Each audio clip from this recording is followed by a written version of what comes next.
इस अध्याय में अन्न और पान की विधियों का अलग अलग वर्णन किया गया है। क अन्य पान विषयक सामान्य प्रकरण। अन्य पान की प्राण से तुलना। वर्ण, गंध, रस तथा स्पर्श जिस आहार का मनोकूल हो और जो आहार विधि पूर्वक बनाया भी गया हो वह अन्यपान प्राणी संज्ञक जीवधारियों का प्राण है, ऐसा कुशल लोग कहते हैं, क्योंकि अन्यपान का प्रत्यक्ष फल प्राणधारक होता है, यह देखा जाता है। अन्यपान दो प्रकार का होता है। पहला हितकर आहार, दूसरा अहितकर आहार। हितकर आहार घृत स्नेहन कराता है, दुग्ध जीवनीय होता है, जल सारिक धातुओं में क्लेद उत्पन्न करता है आदि। अहितकर आहार फाड़ित दोषों को एकत्र करता है, क्षार दृष्टि तथा शुक्र को नष्ट करता है आदि। इसके बाद हम 12 प्रकार के वर्गों को पढ़ेंगे। पहला सुख धान्य वर्ग, दूसरा सामी धान्य वर्ग, तीसरा मांस वर्ग, चौथा शाक वर्ग, पांचवा फल वर्ग, छठा हरित वर्ग, सातवां मध्य वर्ग, आठवां जल वर्ग, नौवां गौरस वर्ग, 10वां इच्छु विकार वर्ग, 11 कृतान वर्ग, 12 आहार उपयोगी। पहला सुख धान्य वर्ग। सुख धान्य वर्ग में षष्टिक धान्य, व्रीहि धान्य, कोरदुस, श्यामाक, जौ, गेहूं आदि आते हैं। सुख धान्य वर्ग के सामान्य गुण।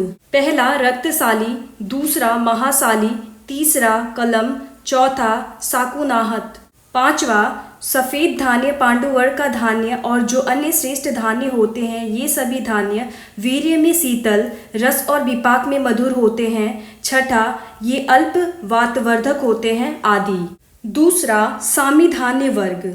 इस वर्ग में मूंग, कुल्थी, महाकुष्ठ, चना, तिल, रहर आदि आते हैं। मूंग सामी धान वर्ग में आता है। मूंग के गुण के बारे में पढ़ते हैं। मूंग कसाय, मधुर, हल्का, शीत वीर्य, पीतनाशक और दालों में सबसे उत्तम होता है। उड़द के गुण वातनाशक, शुक्रवर्धक, पुनसत्व शक्ति को शीघ्र ही बढ़ाने वाला, मलमूत्र अधिक उत्पन्न कराने वाला आदि। राजभास के गुण भोजन में रुचि पैदा कराने वाला, अम्ल पित्त रोग का नाशक होता है आदि। वातनाशक, कासा, श्वास, हिचकी, बावसीर आदि रोगों के लिए हितकारी। महाकुष्ठ के गुण यह रक्त, पित्त और ज्वर आदि रोगों में पथ्य के लिए महाकुष्ठ श्रेष्ठ होता है। चने के गुण रुक्षता उत्पन्न कराने वाला, पित्त कफ जन्य रोगों में सूप के लिए या शरीर में लेप करने के लिए उत्तम होता है। रहर के गुण यह कफ और पित्त को दूर करता है, वातकारक होता है। तीसरा मांस वर्ग। मांस वर्ग को योनि भेद से 8 उपवर्ग किए गए हैं। पहला प्रसह, दूसरा भूसय, तीसरा आनूप, चौथा जलज, पांचवा जलेचर वर्ग, छठा जांगल पशु वर्ग, सातवां बिस्कीर वर्ग, आठवां प्रदूत पक्षी वर्ग। मांस वर्ग का पहला उपवर्ग प्रसह। प्रसह की परिभाषा जो पक्षी या पशु दूसरे से आहार द्रव्य को बलात्कार छीन कर खा जाते हैं उन्हें प्रसह कहा जाता है। इनमें गौ, गधा, खच्चर, ऊंट, घोड़ा, चीता, सिंह, भालू आदि आते हैं। प्रसह मांस वर्ग के गुण बल की वृद्धि कराने वाला होता है, वीर्य को अधिक रूप में बढ़ाता है, वात सामक होता है, कफ और पित्त को बढ़ाने वाला होता है आदि। दूसरा भूसय जीव। भूसय जीव उसे कहते हैं जो बिल में निवास करते हैं। इनमें नेवला, मेढक, चिल्लट, गंधा सर्प, गोह, बनबिलार आदि ये सभी भूमिशय कहे जाते हैं। गहू भूसय जीव होता है। अगर उसके मांस के गुण के बारे में बात करें तो गहू का मांस विपाक में मधुर, रस में कसाय और कटु होता है, मांसवर्धक होता है, बल्यवर्धक होता है और पित्त को शांत कराने वाला होता है। तीसरा आनुप वर्ग। आनुप वर्ग के वो होते हैं जो आनुप देश में रहते हैं और उन्हें हम आनुप कहते हैं। इनमें चमड़ी गौ, गेंडा, भैंस, हाथी, हिरन, सामान्य सुअर आदि आते हैं। गेंडा आनुप वर्ग में आता है। गेंडे का गुण गेंडे का मांस कफकारक, बल्यकारक, मधुर होता है, वर्ण को निखारता है, श्रम और वात विकारों को दूर करता है। चौथा वारिस वर्ग या जलज वर्ग। जो जल में निवास करते हैं उन्हें जलज कहते हैं। इनमें कछुआ, मछली, सीप आदि आते हैं। गुड़, मछली का गुड़ सामान्यतः सभी मछलियों का मांस पचने में भारी, गर्म, मधुर, बल्यवर्धक, मांसवर्धक, वातनाशक, स्निग्ध और शुक्रवर्धक होता है। 5वां, वारिच वर्ग या जलचर वर्ग। जो जल में चला करते हैं उन्हें जलचर कहते हैं। इनमें हंस, बगुला, श्वेत बगुला, जल मुर्गी आदि आते हैं। गुड़, हंस के गुड़। हंस का मांस वर्ण और बल को बढ़ा देने वाला होता है, मांस और शुक्र को बढ़ाता है, वात सामक होता है आदि। 6ठा, जांगल पशु वर्ग। जो भूमि पर उत्पन्न होते हैं और जंगल में चलते फिरते हैं उन्हें जांगल कहते हैं। इनमें सस, ताम्रवर्ण का हिरण, एड़, काले पूंछ वाले मृग आदि आते हैं। गुड़, एड़ जांगल वर्ग का होता है। एड़ के मांस का गुड़ त्रिदोष शामक, आरोग्यदायक, मलमूत्र को बांधने वाला होता है। 7वां, बिस्कीर वर्ग। जो पक्षी अपने चोंच या पैर से कुरेद कर आहार द्रव्य को खोज कर खाते हैं उन्हें बिस्कीर कहते हैं। इनमें लावा, मुर्गा, चकोर, तितिर आदि आते हैं। गुड़, मुर्गा बिस्कीर वर्ग का होता है। मुर्गे के मांस का गुड़ शुक्रवर्धक होता है, मांसवर्धक होता है, स्वरवर्धक होता है, बल्यवर्धक होता है, स्वेदवर्धक होता है, विशेष रूप से वात को नष्ट करता है। जो पक्षी अपने चोंच से या पैर से बार बार आघात करते हैं उन्हें प्रदूत कहा जाता है। इनमें कबूतर, मैना, भृंगराज आदि आते हैं। गुड़, कबूतर के मांस का गुड़ पालतू कबूतर का मांस रक्त पित्त रोग को दूर कराने वाला होता है। जंगली कबूतर का मांस पालतू कबूतर की अपेक्षा मूत्र को अल्प मात्रा में उत्पन्न कराता है, अर्थात बहुमूत्र नाशक होता है। 4था, शाक वर्ग। इस वर्ग में मकोय, रज छवक आदि क्रम से पत्र, कंद, फल आश्रित साग। मकोई का साग त्रिदोष शामक, कुष्ठनाशक। इसका साग वीर्य में अत्यंत न उष्ण न अत्यंत शीत है। राज छवक का साग त्रिदोष का सामक, गृहिणी रोग में हितकारी, अर्श रोग में हितकारी। मटर के साग वातवर्धक और रुक्ष होता है। पोई का साग मल को भेदन कराने वाला, शुक्र का वर्धक, मद को नष्ट कराने वाला। चौराई का साग सभी प्रकार के स्थावर और जांगम विष को दूर कराने वाला, रक्त पित्त रोग के लिए लाभकारी। सरसों का साग त्रिदोष वर्धक, मल को बांधने वाला, मूत्र को रुक रुक कर निकालने वाला आदि।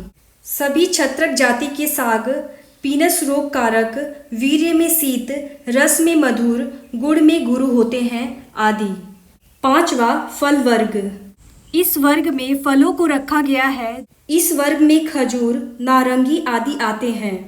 खजूर रस में मधुर, मांस को बढ़ाने वाला, शुक्रवर्धक, गुरु और वीर्य में शीतल है। अंजीरी मांसवर्धक, वात पित्त रोगों में अधिक लाभकारी है। पके जामुन का फल कब्जकारी, मूत्र को बांधने वाला और वातवर्धक होता है। नारंगी, इसका फल रस में मधुर और कुछ खट्टा होता है, हृदय के लिए लाभप्रद, वात सामक आदि। ताजा बैर रस में मधुर, वात पित्त को नष्ट कराने वाला आदि। मीठा अनार जो केवल मीठा होता है वह पित्त नाशक होता है और वही अनारों में उत्तम होता है। 6ठा, हरित वर्ग। इस वर्ग में धनिया, तुलसी आदि जिसका हरित अवस्था में प्रयोग हो। तुलसी यह हिचकी, कासा, दमा आदि को दूर कराने वाली होती है। धनिया यह भोजन में रुचि उत्पन्न कराती है, मुख में दुर्गंध को दूर कराती है आदि। प्याज यह कफवर्धक, वातनाशक और पित्त को नष्ट नहीं कराने वाला है।